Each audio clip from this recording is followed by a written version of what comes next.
I remember the flicker of the flames, 39 candles standing alone in my kitchen, their glow trembling against the emptiness that filled the room. No footsteps echoed, no laughter rolled across the walls, no glasses clinked. Only silence.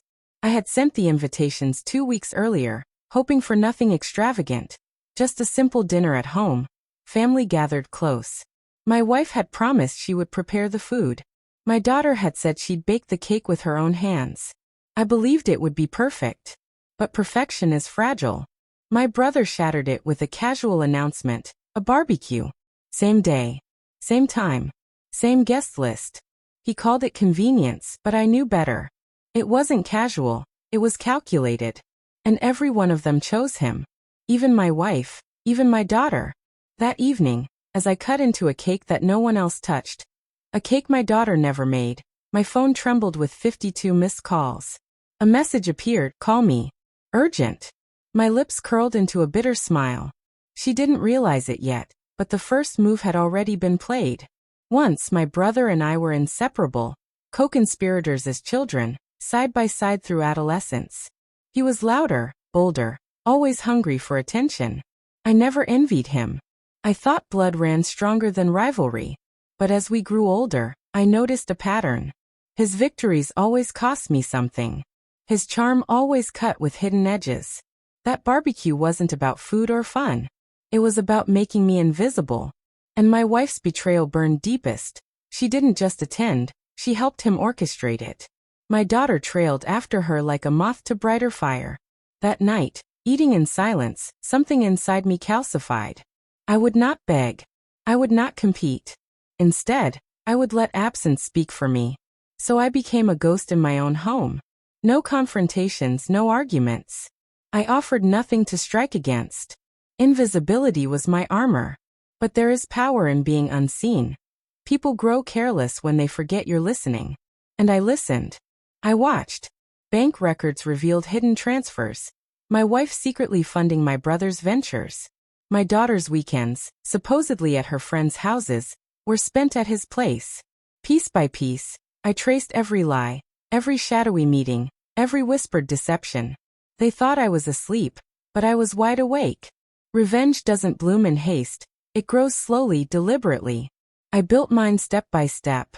First, I shifted money quietly, sealing away accounts they didn't know existed, while leaving theirs overflowing so they would grow confident.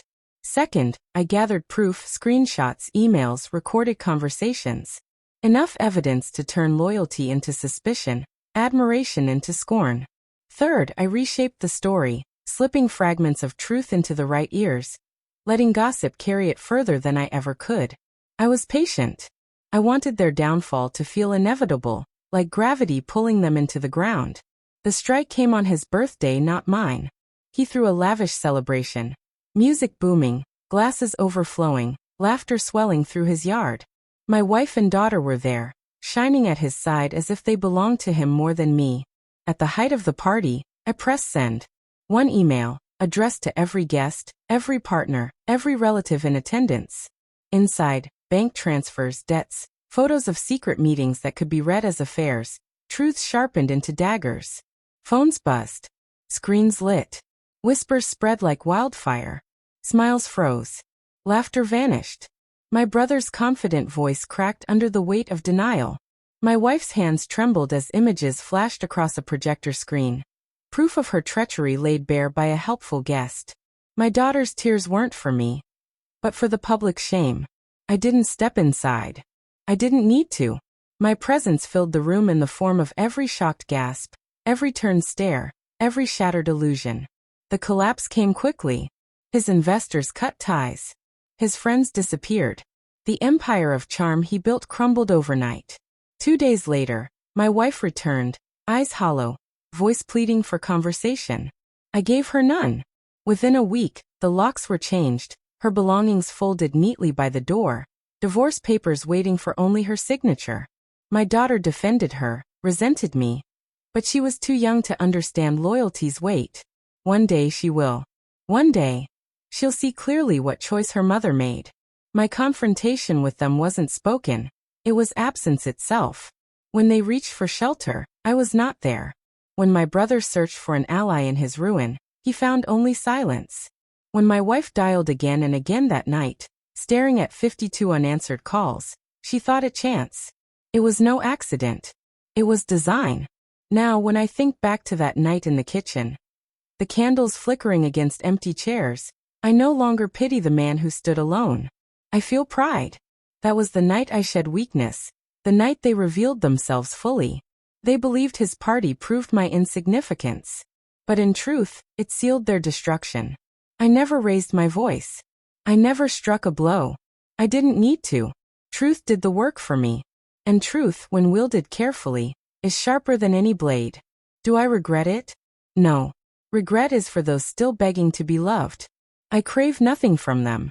They lit a fire on the day that should have been mine, laughing in its glow. So I gave them flames they couldn't outrun.